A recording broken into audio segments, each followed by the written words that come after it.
Hi everyone. So welcome to the stream today. Really excited for having you back on the stream as we look at some few issues that we must understand for our preparation towards July 2026 ICAG examination. And this is also going to be a Q&A session where I'm going to be answering some of the questions that you have to share my thought on some of the few things you must understand when it comes to the ICA going into July 2026 examination date. And I'm hoping that it is going to be an interesting session as we have the discussion in respect of that.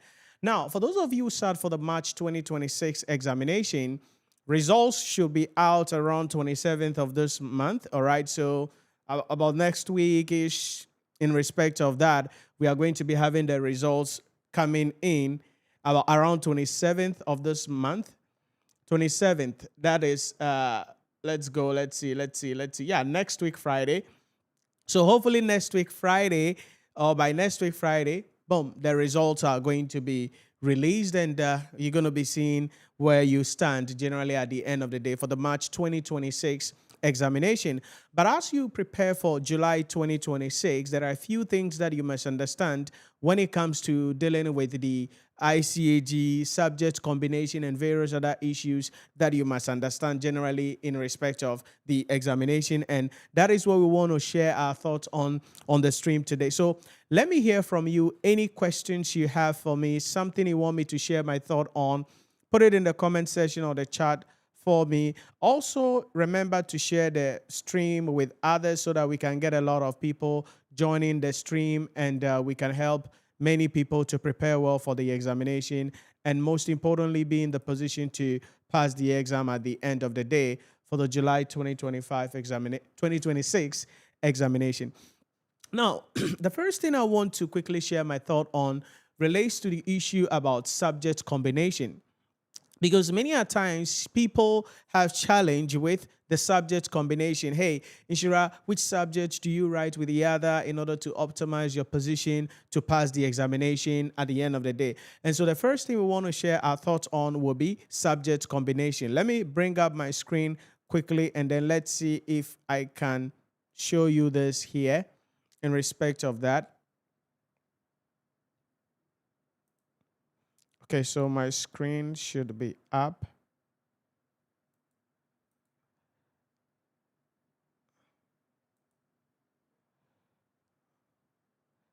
Let's see.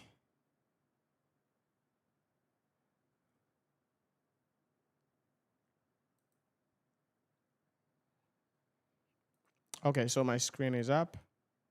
Let's go. So first things first will be subject combination. I mean, which subject should you combine with another in order to optimize your position to pass the examination? First thing will be the level 2 papers. Okay, so chances are you have exemption from the level 1 and so you are coming in the level 2. Now, there are some papers that must be done together in order to optimize your position to pass the examination. I see some of you guys joining. You are welcome. Give us a thumbs up on the video, share the video, but most importantly, let me hear from you in the comment section or the chat. Any questions you have for me, something you want me to share my thought on, put it in the comment section or the chat for me. I will really be glad to assist you and answer your questions for you. So first things first, in level 2, subjects such as financial reporting combined with public sector accounting and finance will be a good combination.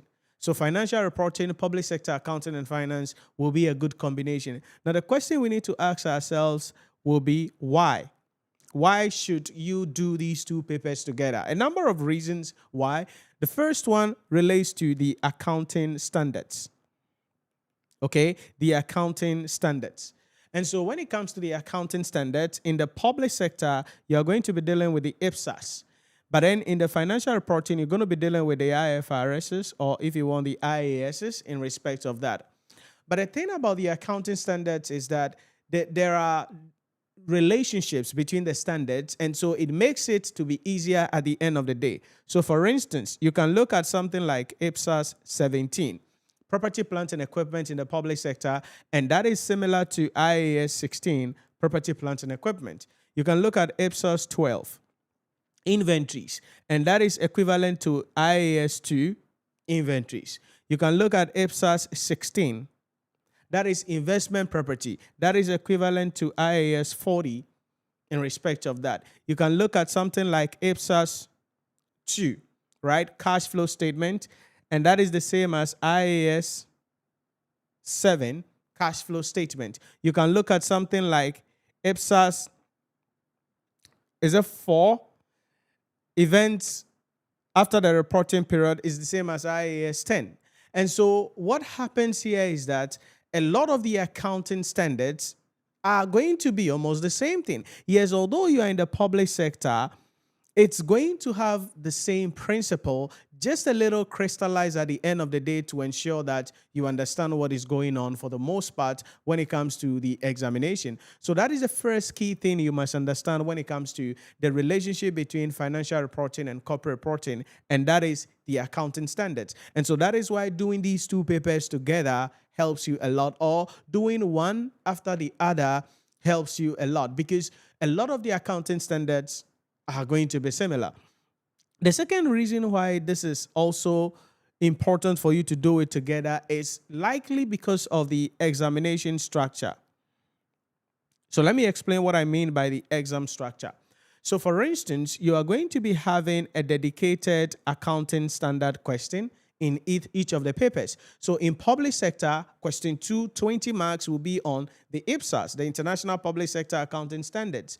Then in the financial reporting class, question 2, you are going to be having the accounting standards coming in. So you're going to have a dedicated question, 20 marks, coming in respect of the accounting standards in public sector and in financial reporting. The second thing has to do with financial statement preparation. In public sector, the financial statement preparation is question 1. In the financial reporting class, financial statement preparation is going to be question 3. Now, although the pro forma of the financial statements are going to be different, you are going to be applying similar accounting standards, because you're going to be calling on IPSAS 17, you're going to be calling on IAS 16, you're going to be calling on IPSAS 2, you're going to be calling on IAS 2, you're going to be calling on other accounting standards to be able to prepare the financial statements for covered entities in the private sector, just like how you're going to be doing it in the public sector. So that is the second thing you must understand. Then the third thing about the exam structure has to do with evaluation of financial statements. Okay, evaluation of financial statement. Yes. Now, one thing you must understand is this. In the public sector, there are 3 models, approaches, or frameworks used to evaluate the financial performance, position, and financial condition of covered entities or a country as a whole. And so in the public sector, we're going to have common size statement, we're going to have ratio analysis, then we're going to have budget variance analysis. In financial reporting, we have only 2 approaches or models that can be used to evaluate the financial performance and position of entities, and that is common size statement and then ratio analysis. So in the private sector, that is in financial reporting, we're not going to be doing anything like budget variance analysis, where we are comparing the budget with the actual. We're not going to do that in the financial reporting class. That will be done under flex budgeting in the management accounting class when it comes to dealing with evaluation of financial statement. And so that is another reason why you have to do the 2 subjects together, because again, the knowledge of how you analyze the cash flow, you use the common size or do common size analysis and ratio analysis, the calculations are going to be similar, only that we are going to have a little contextualization in the private sector ratio analysis, and then also in the public sector ratio analysis concept. But on the overall, the law is the law, the principle is the principle at the end of the day. So that is the second core reason why you need to study these 2 subjects together. So accounting standards, the fact that they are related with each other. Yes, one is in the private sector, the other is in the public sector, but they are related, and the principle is the principle. You just have a little contextualization. Then the exam structure, the fact that we're going to have dedicated 20 marks accounting standards, the fact that we're going to be preparing financial statements and we would have to know how to deal with the issues about the application of the IPSAS in the preparation and presentation of financial statement,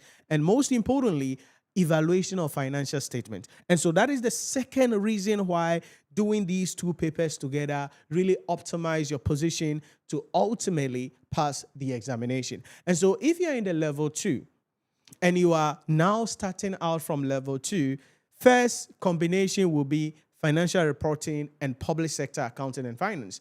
I mean, sometimes people reach out and they are like, yo, Nhyira, I'm in level 2. I'm now starting. I want to do public sector and management accounting. No, that's not a good combination.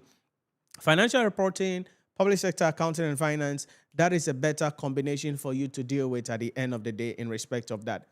Now, aside this combination, the second styling of combination can be management, accounting, and then financial management. Management, accounting, and financial management. Now, we don't have a lot of similarities in these two subjects, but then there is a 15 marks question in each of them that relates to public sector issues, which will help you. So for instance, in the management accounting, we have the role of the management accountant in the public sector, or if you want, management accounting in the public sector. And so if we look at the role of the management accountant or the role of management accountants in the public sector, we are going to have 15 marks question on that. Now, the role of management accounting in public sector, there are a couple of things there like investment appraisal. And so the various methods of appraising project, like you are dealing with NPV, IRR, ARR. Then the public sector exclusive methods, like the cost benefit analysis, the benefit to cost ratio, dealing with the cost effectiveness analysis, or if you want the cost outcome analysis. All of those are methods that can be used by an entity, a covered entity, to evaluate its performance. And so for the introductory areas in respect of the issue about dealing with how we look at project appraisal in the private sector, in financial management, you're going to have 15 marks question on project appraisal as well there.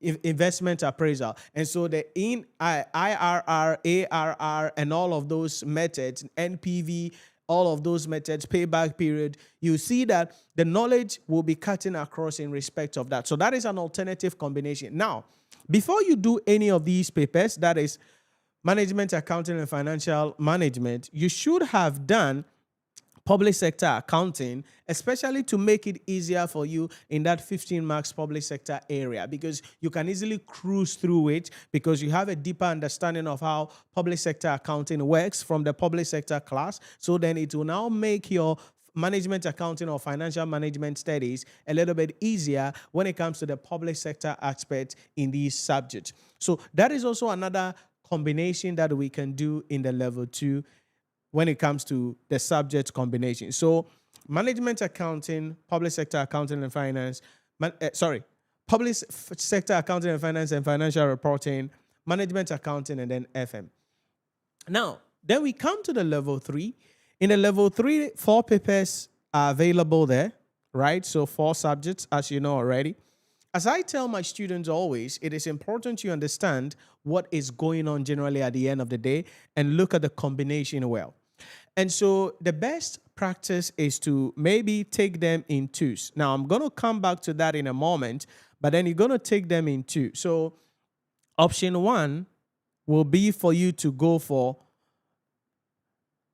corporate reporting and advanced audit and assurance. That's option number 1. Why are these papers important or should be done together? Because there is a lot that we can look at here. We have ethics in corporate reporting. Ethics is in advanced audit and assurance. Yes, the structuring of the questions are going to be different because in advanced audit and assurance, we are looking at ethics from the perspectives of the audit firm, from the perspective of the accountant, and so the structuring of the questions will be different. In the corporate reporting class, we are looking at ethics from the perspective of just the accountant, and so normally the structuring of the question is also going to be in a different format, but ethics will be in the 2 areas. Then the accounting standards, the IFRSs, the IASs, are in corporate reporting and they are applicable in advanced audit and assurance. Because one of the thematic areas in advanced audit and assurance is the audit procedures and audit evidence. And that is a 20 marks question waiting for us in the exam hall when it comes to advanced audit and assurance.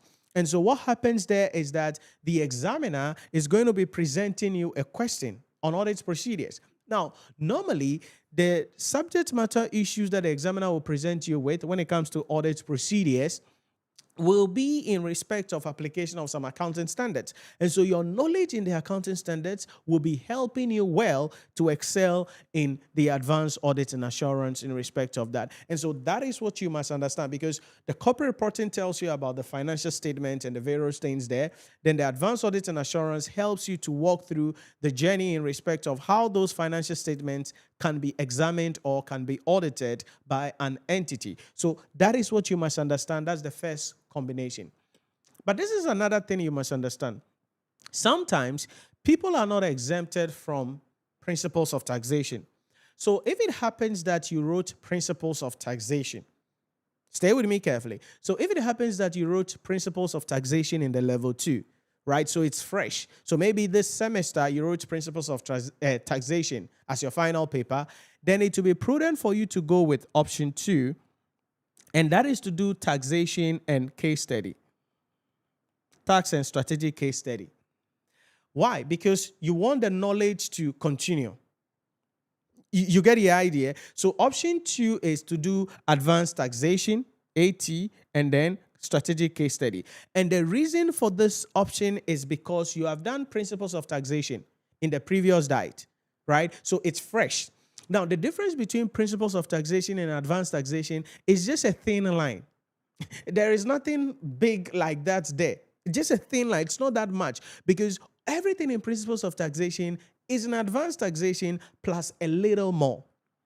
Just like how in corporate reporting, everything in financial reporting is there, plus the additional issues that you must understand in respect of that. And so, if you have written principles of taxation in the previous diet, in the just ended diet, and you are going into level 3, then in order to use the principles of taxation knowledge, it will be prudent for you to do advanced taxation with strategic case study, so that you can easily take the knowledge and utilize the knowledge in respect of the next examination diet when it comes to that. So that is another option for combination to help you to go.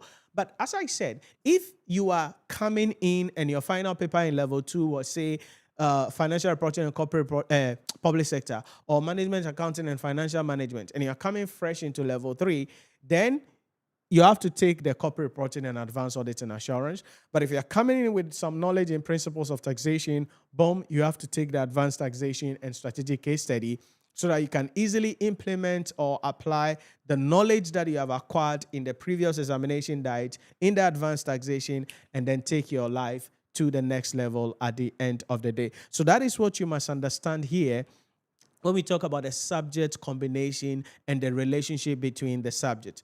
I see some of you guys joining. Let me know if there are any questions you have, something you want me to share my thought on. Please don't hesitate. Put it in the comment section for me. I want to hear from you. I want to see and open my chat here as well to see if I am up here. So if there are any questions, please put it in the comment section or the chat for me. We are also live on TikTok and also live on LinkedIn. I don't know. Let's see. I want to make sure that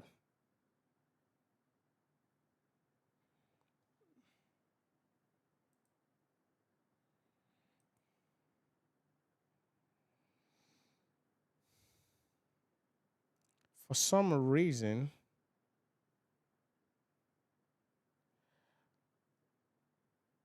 LinkedIn stream not showing. So please check.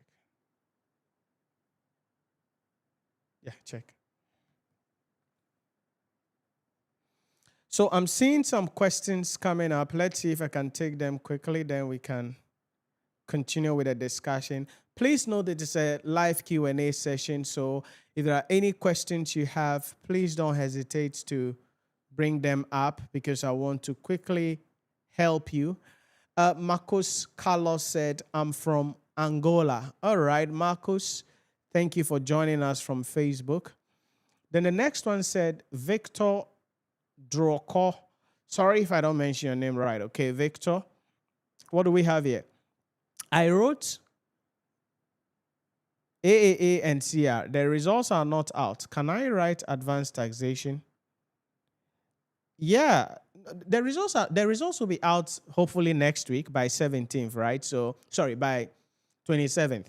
Next week, Friday, the results should be out. All other things being equal.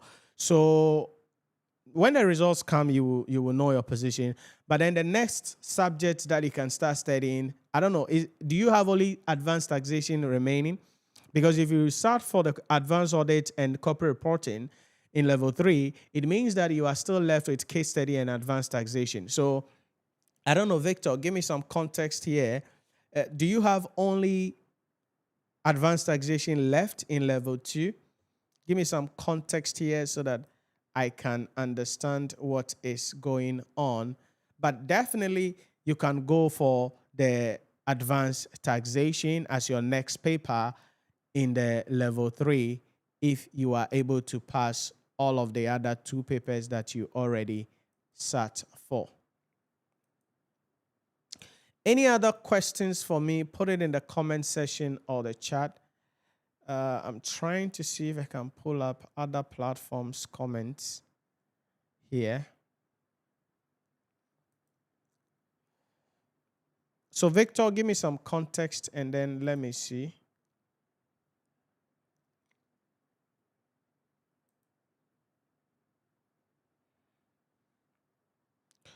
Okay, so Victor has responded. Let's see if I can bring that back.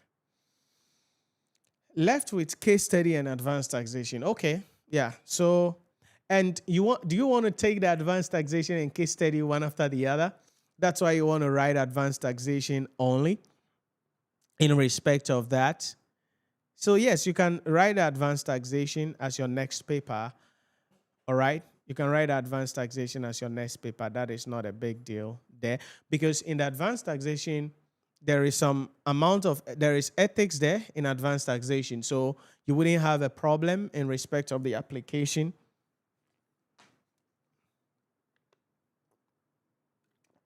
When you go to strategic case study later, so no problem.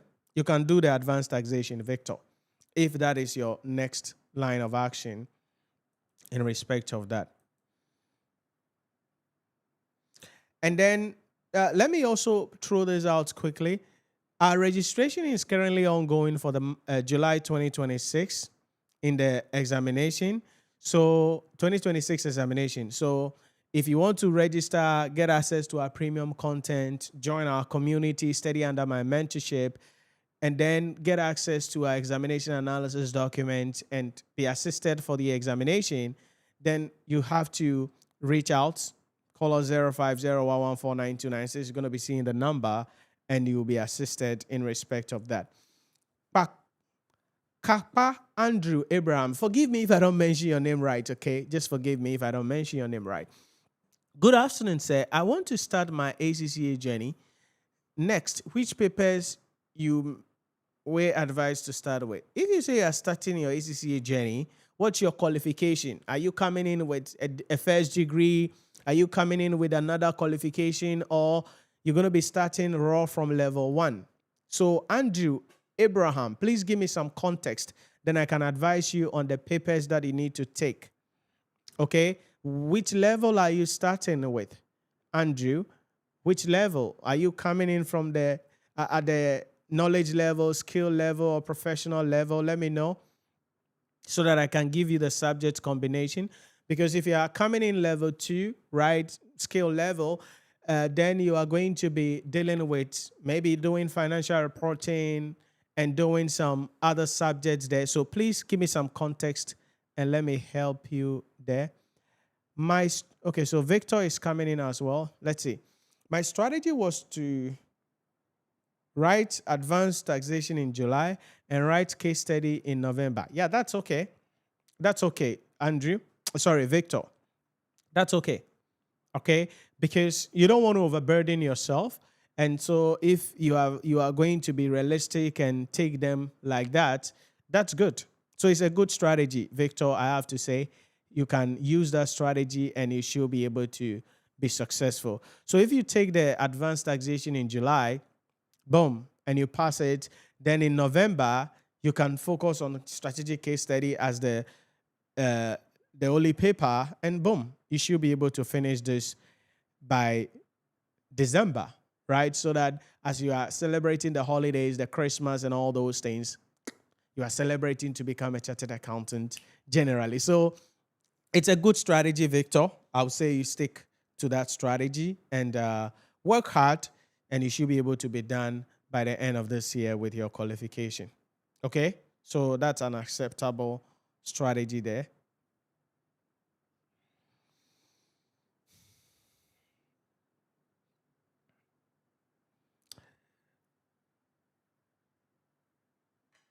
Any other questions? Let's see. I'm trying to pull up comments from other platforms, but for some reason, it's not showing on my dashboard here. So let me just see.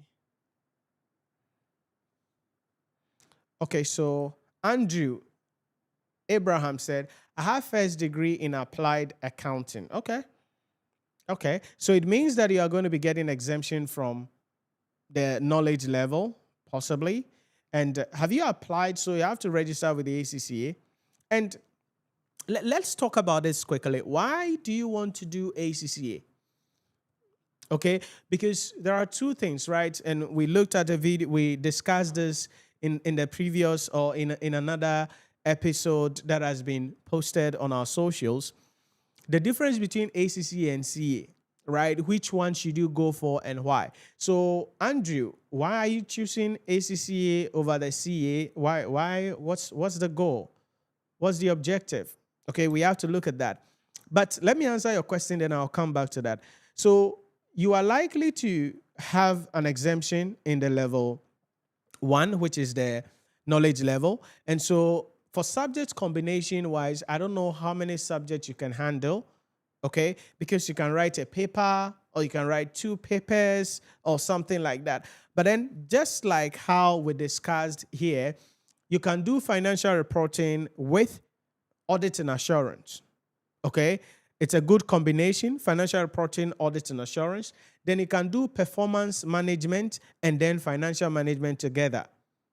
Performance management and financial management together as a combination. Then you can wrap it up with corporate law and taxation. Andrew, you get the idea? So financial reporting and advanced audit and assurance, performance management and financial management, and then taxation, and then corporate law. All depends on the exemption that you get and then the number of subjects you want to write in each examination date. So it depends. Maybe you want to write 2 for each examination date, and which means that you have to take time to prepare well. If not, then you can decide to write a paper a date. It all depends on your goals and your objectives. But to your question on the subject combination, these are the subject combinations that I can give you, Andrew, in respect of your understanding that you must have when it comes to the examination. So again, financial reporting, advanced audit and assurance, performance management, financial management, taxation, and then corporate and business law. These will be a combination that will be appropriate in respect of that. Now, let me come back to that question quickly. Difference between the CA and ACCA. Why? Which one is better? Which one should you go for? Which one should you start with? It depends, okay? But you need to understand the difference.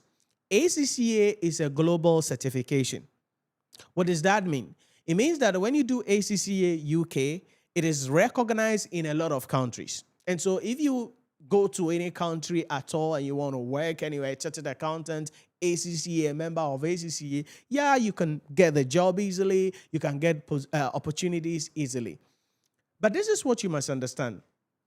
Whether you have, if you have the ACCA and you travel to any country at all, there are certain positions, certain accounting roles, you cannot get them unless you have their local CA or CPA in that jurisdiction.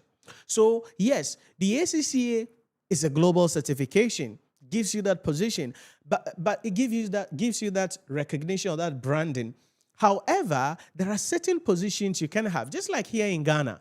You cannot sign financial statements or hold certain positions here in Ghana if you just have ACCA and you are not a member of the Institute of Chartered Accountants Ghana, which is CA. You get the idea? So that is it. So the ACCA global certification, the CA is more jurisdictional. So CA Ghana, CA Nigeria, right? That is local jurisdiction. And the difference is that right now, because of the way syllables have been structured, the CA is equally going to be recognized in other jurisdictions as well, because when they look at the syllable structure, they look at the courses, content, and everything, it's sort of representing or it's sort of reflecting what you see in ACCA for the most part. So even if you do the CA, you still have that recognition in other jurisdictions. But as I said, there are certain positions you would have to be a CA or CPA in that jurisdiction to be able to hold those certain positions at the end of the day. Then the second thing has to do with usually the cost involved in it. And so, for instance, the ACCA, you're going to be paying pounds, right? So normally that is considered to be expensive. But your local CA, you're going to be paying in the local currency. So that's cheaper at the end of the day. Then it also depends on you, what you see yourself doing. And so normally students will be like, oh yeah, I want to do ACCA. Yeah. Yeah, it's good to do the ACCA, but you need to be careful, because if you're not careful, after doing the ACCA, you may not get job directly in certain positions that you want until you have converted. But here's the deal. Sorry. Here's the deal.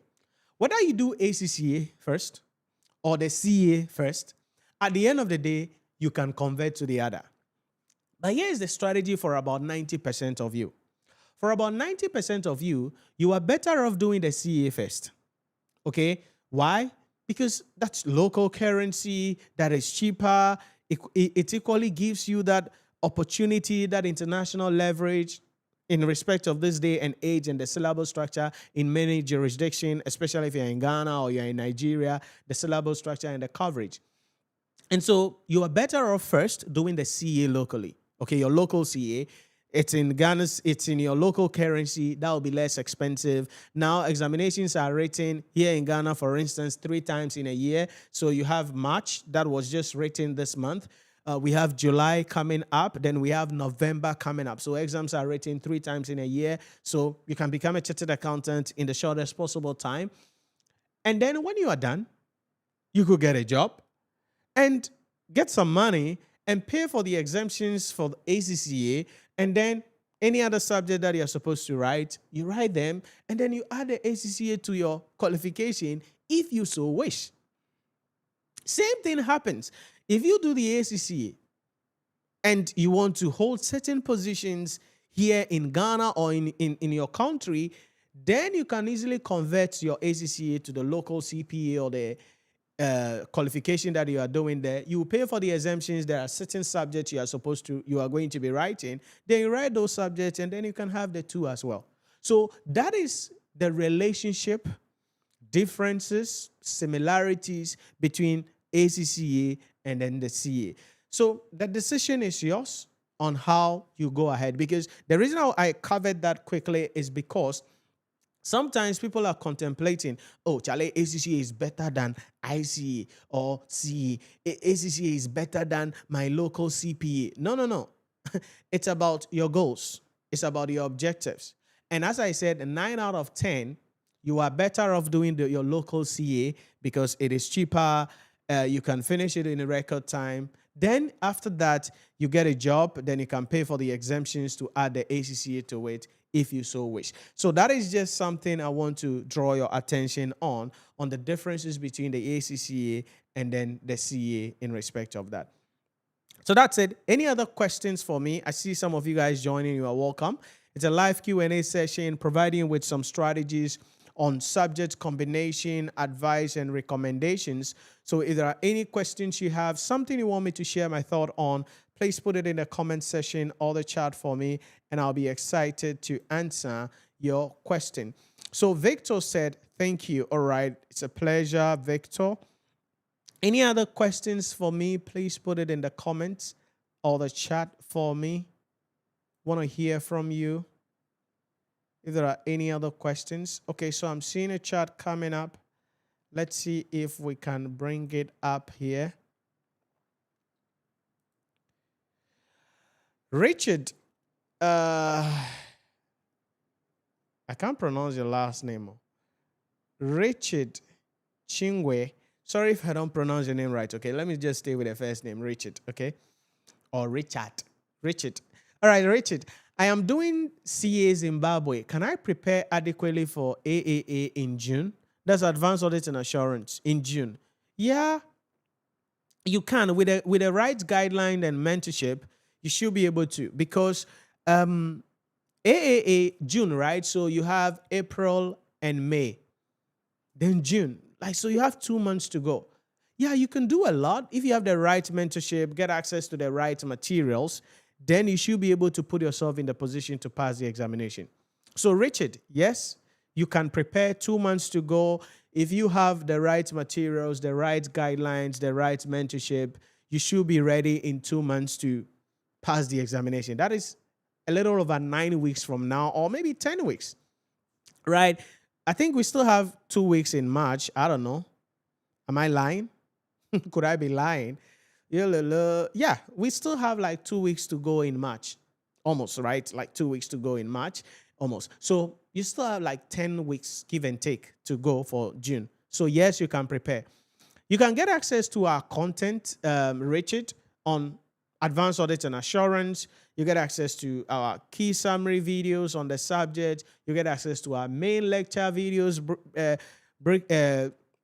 breaking down the discussions in respect of the various things that you must understand, as well as our practice question course, which gives you an exposure on the questions that are going to be asked, how you write out your answers, and how you describe and go through the various discussions when it comes to dealing with the examination. So you can send us a message on WhatsApp and get an enrollment into our Advanced Audit and Assurance subject, and you'll be assisted in respect of that. But I have to say, 10 weeks from now, that's enough time for you with the right guidelines, with the right mentorship to prepare adequately to pass the examination in June.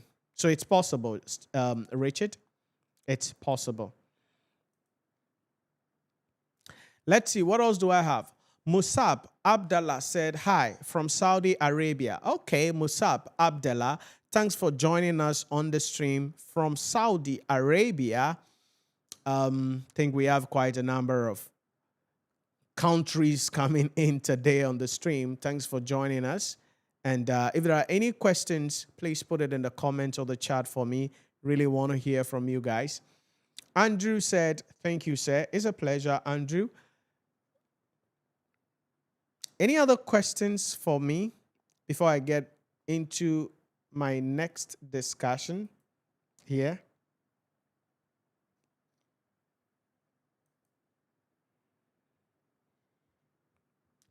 Okay, so if there are any other questions, put it in the comment section or the chat for me in respect of that. I'm trying to see if I can bring this up.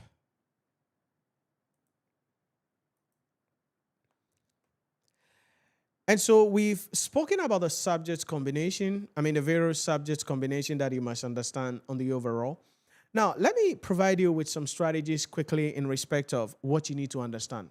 You see, the professional qualification examination is different from what you did in your first degree, in your MBA or MSc. So if you are coming into the professional qualification examination, you need to understand that the lifestyle, the strategy, the examination approach, and everything is different from your MBA, MSc, PhD, or whatever the heck you are coming out with. The reason that is important is because many a times people coming into the professional qualification and they think, oh, Charlie, they can just sit around, and no, no, no. Because in the professional qualification examination, your destiny is determined within 3 hours. And that 3 hours, you are going to have the opportunity to provide answers to the questions that have been given to you within 3 hours. Sometimes 3.5 hours, depending on the paper you are writing in certain professional examinations, and boom, it's done. So the question you need to ask yourself is, what do you need in order to optimize your chances to do this thing as quickly as possible? Because you see, ACCA is not difficult. ICAG is not difficult. It's easy. You can pass the examination. If you have the right mentorship, you have the right material, and you have the right assistance, you should be able to pass the examination in record time. So what do you need? What do you have to do? The first thing is, and I've said this over and over again, is to have the right mindset, understanding that this is a professional qualification exam. Unlike your first degree, MBA, PhD, and those things where your grading system works gradually. You are given project works, you do internal assessment, you do end of semester examination and all of those things. And that cumulatively is what is used for your GPA, your grading. And at the end of the day, in the professional qualification examination, you are not awarded progressively. Your results is going to be based on what you do during that 3-hour session in the exam hall. So you need to have the mindset to understand how you prepare yourself for that 3 hours. What does that mean? It means then that you have to spread your studies over a period of 12 weeks. For example, the question that Richard asked a moment ago about whether he can prepare adequately for the June examination, advanced audit and assurance, yes. But then you need to spread your studies across the 10 weeks. So you need to have a steady plan. Listen, I didn't say timetable. A timetable is just, oh, Monday I have financial reporting, Tuesday I have strategic case study, Wednesday I have corporate reporting, that kind of thing. That is a timetable.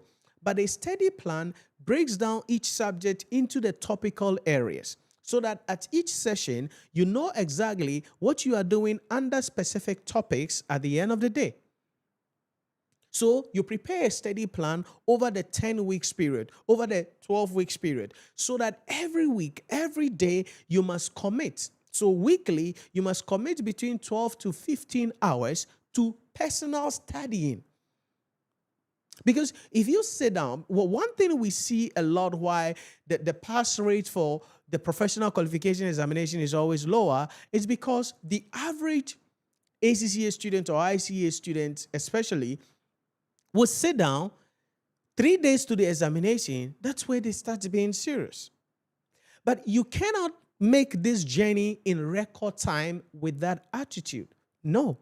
So you must have a different mindset and spread your studies over a period of 12 weeks. Maybe you have 10 weeks over a period of 10 weeks. And you have to commit yourself that every week you're going to do something. You're going to commit about 12 to 15 hours to self-studies. Going over the things that you have studied, solving questions, going ahead of even the lectures that you are attending somewhere, and putting yourself in the position to prepare adequately. Because you see, that 3 hours will take life out of you literally. So if you are not prepared emotionally, mentally, spiritually, psychologically, you are going to crash in the 3 hours. And the reason why a lot of people crash in the examination during that 3-hour period is because they are stressed out. They wait a week to the examination, then they said, oh, AJ Nancy is organizing some intervention somewhere. And then they attend that intervention. Charlie, this person is an examiner. This person is the god of the, this paper. Charlie, hey, Charlie. You will fail the exam. You will fail. Because you see, there is no 3 hours, 6 hours magic class anywhere. That will help you to pass the examination if you have not been studying. There is nothing like that.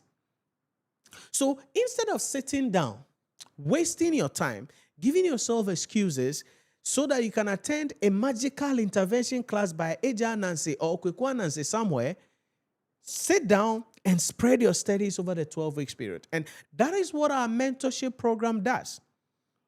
We don't do any miracle because there is nothing anyway. I tell my students every day, right from session 1, I said, hey, listen, everything is spread over.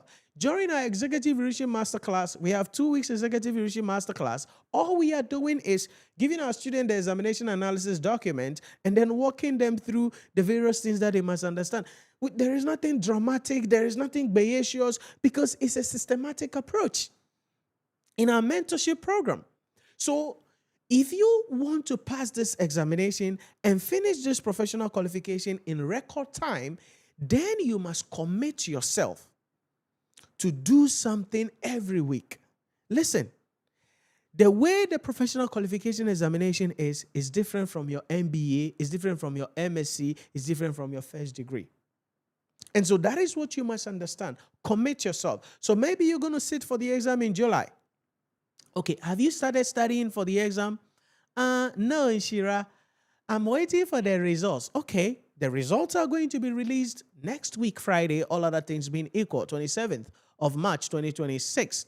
So next week, Friday, the results are going to be released, all other things being equal, or maybe before then, in respect of that. Okay, so when the results are released, are you going to start studying? Some people have already started studying for the July examination. Why? Because you need to spread the studies. The syllabus is a lot. Like there are a lot of things in the syllabus that you must understand in order for you to pass the examination. So you cannot wait 3 weeks to the exam, 2 days to the exam, 3 days to the exam and say, hey, Charlie, I'm going to attend some magical class and voila, you'll be able to pass the examination. It's not going to work. So that is what I want you to understand, that if you are going in for the July examination, break down your studies into 12 weeks, into 10 weeks. Every week, you're going to commit 12 to 15 weeks. Now, you're going to say, Nhyira, I'm busy. No, you are not busy. Nhyira, I don't have time. You are lying. You have a lot of time. If that means that maybe you close from work and get home and instead of watching a nice movie, you're going to shut down the TV, freshen up, and go to bed so that you're going to wake up early in the morning and do some 1 hour before going to work. So you wake up in the morning, after your quiet time, morning prayers, you pick up your book and do 1 hour or do 45 minutes before you prepare yourself for work. Or maybe after work. Because when you close from work and you are going home, the average person here in Ghana, you're going to be stuck in traffic, right? Because, I mean, for some reason, people live very far from their place of work. So people are stuck in traffic and people spend like 2 hours, 2.5 hours in traffic after work before getting home. I don't know why people do that though, but that is another story for another day. So instead of being stuck in traffic, maybe after work, if your office allows that, you can stay back and spend some 1 hour or 1.5 hours to study so that you leave the office late. And then by that time, the traffic has died down and you can get home later and freshen up and then go to bed in respect of that. It is all about discipline. It is all about commitment. It is all about going the extra mile to put yourself in the position to pass the examination. So don't say you are busy. Don't say, Nhyira, I don't have time. Don't say, Nhyira, my wife, my husband, my children. No. Just be realistic. Let's work out something. This week, I had a student on the call, and she was like, yo, Nhyira, I have this plan here. At the end of this year, I have to be a chartered accountant. Yada, you. And I said, hey, take it easy. Slow down. How the heck are we going to achieve this? Then she was like, yeah, and she's in level 2, right? So she wants to take like 4 papers in July and then take the other 4 papers in November, and boom, she will be done. I said, okay, yeah, it's a good dream. It's a serious ambition, but let's analyze. After getting deeper into her schedule, her life, and everything, it will be suicidal. I told her straight up. I said, hey, listen, it will be suicidal for you to deceive yourself that you will do all the 4 papers in July. It will be suicidal because she has a really complex schedule and has a little window to work with.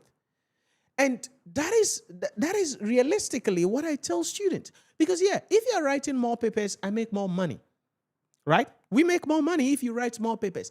But the question I ask myself every time is, hey, listen, what do I get when I encourage you to register for more papers and you end up going to fail? That's not a good thing. It's better you do a paper or 2 papers, prepare well for it, go in and pass. Yes, you have to be ambitious, but ambition without common sense is an absolute foolishness. And so you need to sit down, analyze how much time do you have? How much time can you commit? In the next 12 weeks, what sacrifices can you make? Based on that, how many papers can you realistically sit for? And this is not something you're going to sit down a week to the examination, 3 days to the exam, then you're going to take leave and try to camouflage and do something. No, you're going to realistically sit down and ask yourself, how many papers can I sit for? How many papers can I register for to pass the examination? If you can do that, then you can put yourself in the position to go into the exam hall and pass the examination. So look at your schedules and do the analysis yourself. Ask yourself, how many papers can I sit for the examination? If it is a paper, it's okay. Like the way, who was saying, is it Victor? Like the way Victor said. Victor is like, hey, listen, I want to write advanced taxation in July so that I can take strategic case study in November. That's okay. I'm happy with that. Because if that is what you are writing, you prepare well for it, you walk into the exam hall, register, write, and pass. That gives you more momentum than overwhelming yourself with a lot of papers and going to bomb all of them, and then you become discouraged. So do your analysis. Sit down, examine yourself, look at your schedules, and ask yourself, how can I do this? And be realistic. Yeah, I know you have a goal. Some of you have serious ambition, like the young lady's example I gave you earlier. But let's be realistic. Ambition without common sense is a suicide mission. Ambition without common sense is a suicide mission. So let's be realistic. Look at your schedules. Look at your analysis. And definitely, if you want an assistant, you want me to guide you in respect of how to plan out your studies, in respect of how to plan out your schedule, and you really need a blueprint on even subject selection, what you have to do to help you to put you in the position to pass the examination, reach out, okay? Send us a WhatsApp message. We can jump on a call, you schedule a call, we jump on a call, and boom, I can walk you through something, give you some guidelines on what you need to do so you can put yourself in the position and prepare well for the examination, and most importantly, pass the exam. So hit us up. Send us a message on WhatsApp, 050-114-9296. You can see the number scrolling below the screen. And send us a message, 050-114-9296. My assistant will set up a call with you so that we can jump on a call and I can assist you. But listen, be realistic. Do your analysis. Find out how many hours can you commit every week to study. If you are somebody who is having a lot on your plate, maybe you're a mother or you are a parent, you are working, you don't close early from work. By the time you get home, you are exhausted. Don't overwhelm yourself again and say, hey, I have a vision. This year, by hook or crook, hey, I have to become a chartered accountant. Yeah, it's a good ambition. But as I said, ambition without common sense is a suicide mission. And that is where sometimes people are discouraged. And I've been on this journey. I've seen a lot of people, and they don't follow advice, and so they become overwhelmed. And sometimes they are close to becoming discouraged. And so some people will stop, go do their MBA or go do something else. Then later on, they come back because they realize that I still need to do this. Okay, so if you have to do this, then let's work out something. Let's be realistic. If it is a paper a night, go for it. If it is 2 papers you can commit to, go for it. If you can do that, I can guarantee you, you can put yourself in the position to go into the exam hall, write the exam with confidence, and most importantly, pass the examination. So number one, have the right mindset that this is a professional qualification examination. Your destiny is decided in 3 hours. And so the approach here is different from your MBA, your MSc, your PhD, or whatever the heck you are coming in from. That's the mindset you must have. Number two, you must spread your studies across the 12 weeks or the 10 weeks.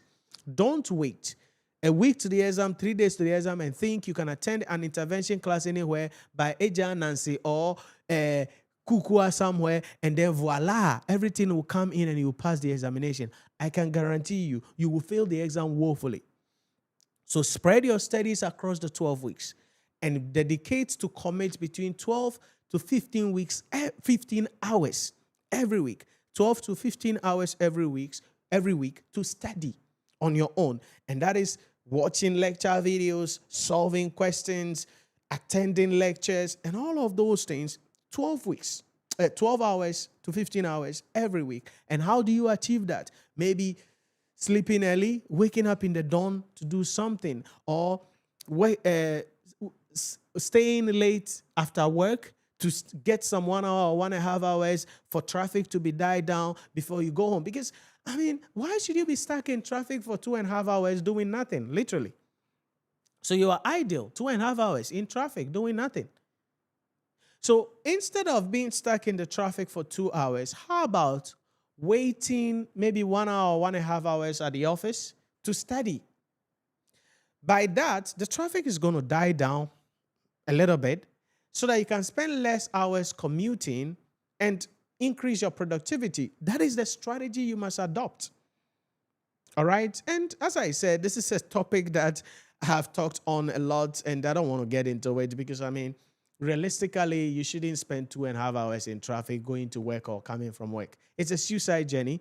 If you do that for 10 years, you're going to die before your time, generally. I mean, it's not realistic, but, that's a story for another day, and we'll get into that in some other episode. But you need to design a strategy, what works best for you so you can pass the examination. Listen, everything I'm talking about is doable. And it's all about strategy. It's all about common sense. It's all about being realistic to yourself. And if you can do that, the sky is not the limit. It is the beginning of your progress. And so that is what I would say there in respect of how to position yourself to ensure that you pass the examination. Now, once you have the right mindset and you're able to spread your studies over the 10 weeks or the 12 weeks, definitely with the right combination, with the right mentorship, with the right community, with the right guidelines, getting access to premium content, you should be able to be ready to go into the exam hall, write the exam with confidence, and most importantly, pass the examination. Any other questions for me? I see some of you guys joining. You are welcome. Any questions for me? Put it in the comment section or the chat. Want to hear from you. Any other questions for me? Put it in the comment section or the chat for me. Want to hear from you. Let's see. I'm seeing some comments coming up. I don't know. Richard said, thank you so much. It's a pleasure, Richard. Raymond Bangura said, this is Raymond Bikamoy from Sierra Leone. Okay, Raymond. Thanks for joining us from Sierra Leone. Interesting country combination today that we are having. Saudi Arabia, Sierra Leone, Zambia, Ghana, Nigeria, Angola, and co. They're like interesting mixtures of countries on the stream today. So any other questions for me? Any other questions for me? Any other questions for me? Put it in the comments or the chat. I don't know why I'm finding it difficult to pull up comments on other platforms. I don't know. Like it's not even showing at all.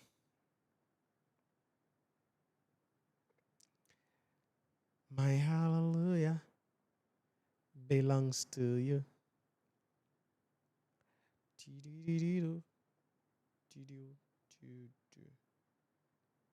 You deserve it.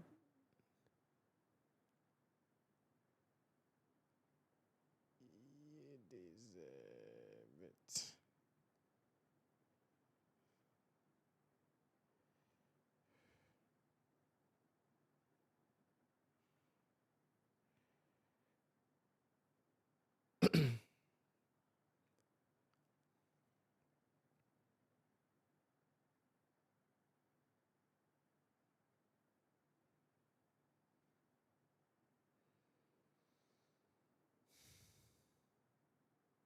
Okay.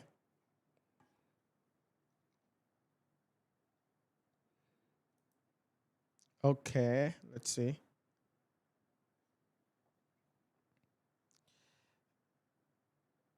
I can't even pull up TikTok. I don't know why. Can you check for me? Thank you. So, those are the things that you must understand in respect of the examination. So, two key takeaways here. Number one, results are going to be released for the March 2026 by next week. All other things being equal. Number two, July examination is going to be coming up. We have 12 weeks to go. Be realistic. Select the subject that you can. Number three, commit to spread your studies over 12 weeks. Very, very important. Commit to spread your studies over 12 weeks. Don't wait a week to the exam, 2 days to the exam, and try to out or be smart or anything. No. Just do what you have to do realistically at the end of the day. So that's the second thing that you must, the third thing, if you want to, that you must understand. Then certainly, finally, as I mentioned, lectures are ongoing. And registration is ongoing for the July 2026 examination. So if you want to register, join our community, study under my mentorship, and put yourself in the position to pass the examination, you can send us a message on WhatsApp, 050-114-9296. You can see the number below the screen there, 050-114-9296. And you will be assisted to be able to make a decision to help you to pass the examination. Seeing a comments coming up here. Musab Abdullah said, do you have a channel in YouTube? Yeah, we have a YouTube channel. We're actually streaming now on YouTube as well. Oh, okay, you are on Facebook. Yes, the same name on YouTube. Okay, Musab Abdullah. The same name on YouTube. So the Facebook page, Nhyira Premium, the same name is the channel name on YouTube. And the same name is available on all platforms. Whether even on Spotify, you can get access to our podcast, audio lectures on the go. Okay, so Spotify, YouTube, wherever you are, TikTok, just that same name, Nhyira Premium, is available there. So Abdullah, just search for Nhyira Premium everywhere on YouTube, on Spotify, everywhere you'll be able to find it. The same name. Okay? The same name to be able to get access to the channel.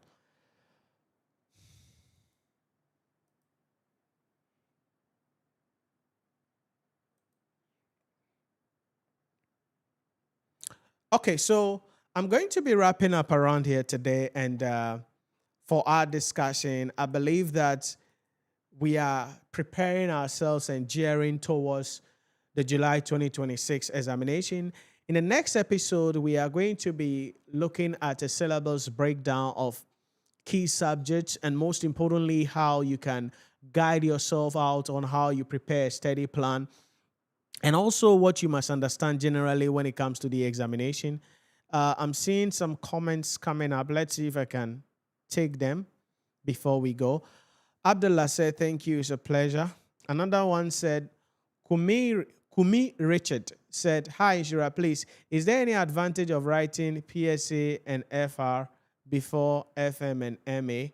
Yeah, I think I explained that at the beginning of the lecture. Probably you joined late, Kumi. But the issue is that there are public sector topics in financial management and also in management accounting. So if you have some knowledge in the public sector from what you will be studying in public sector accounting and finance, as you do it with the public financial reporting, that will make the public sector issues in financial management very easy for you. Because in financial management, there is PIFA there, Public Expenditure and Financial Accountability Framework, and that is in public sector. So you might have done it already if you are coming to financial management. Then you have public procurement, right? And you have public-private partnership arrangement. So public procurement, public-private partnership arrangements, all of those things, they are public sector issues. So your knowledge, your understanding of public sector related issues from the public sector class will make you to grease through those topics very easily because they are just public sector issues from the things you've studied already with some level of contextualization and adding some other topics. So that is the idea there. The public sector that you study gives you the foundation to grease through easily the public sector issues in financial management and also gives you better understanding for the public sector issues in management accounting. So, Richard, that's the idea in respect of that. That is why if these 4 papers are what you have in the level 2, you do public sector and financial reporting first, good combination. Then after that, you can do FM and MA.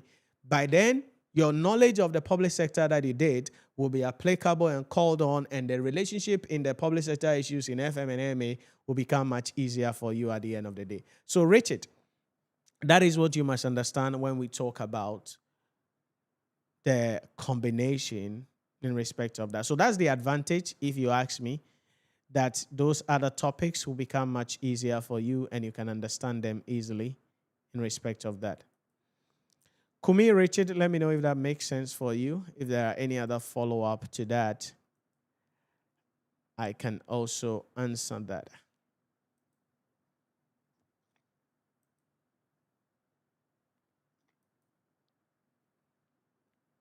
My hallelujah belongs to you.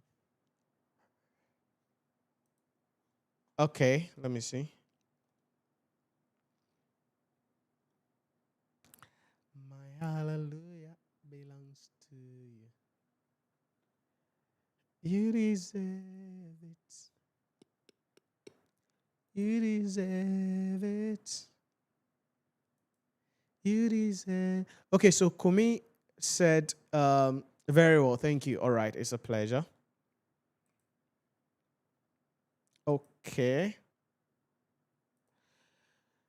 So as I mentioned, if there are any other questions you have, further clarifications that you are seeking for, or further guidelines, please send us a message on WhatsApp, 050-114-9296, 050-114-9296. You can see it below the screen, the number below the screen there, 050-114-9296. And you can send us a WhatsApp message. If you're outside Ghana, certainly the country code is +233. So +233 50-114-9296, +233 50-114-9296, and you'll be assisted so you can prepare well for your examination. So I'm going to wrap up here today, and make sure you stay connected, like the video, subscribe to the channel, put us on post notification, wherever you are at, okay? Whether you're on X, you're on TikTok, you're on Facebook, YouTube, LinkedIn, wherever. Just search for Nhyira Premium and make sure you follow, like, subscribe, and stay connected so that any updates available, you'll be able to get access. You can also get us on WhatsApp, all right? So we have our WhatsApp channel also available. We're going to be sharing about that as well, that you can follow for updates to help you to really stay connected so we can prepare you to pass the examination. So that's it about that, and I'm going to wrap up here today. And I'll see you in the next episode as we continue with our discussion. Stay safe and stay blessed.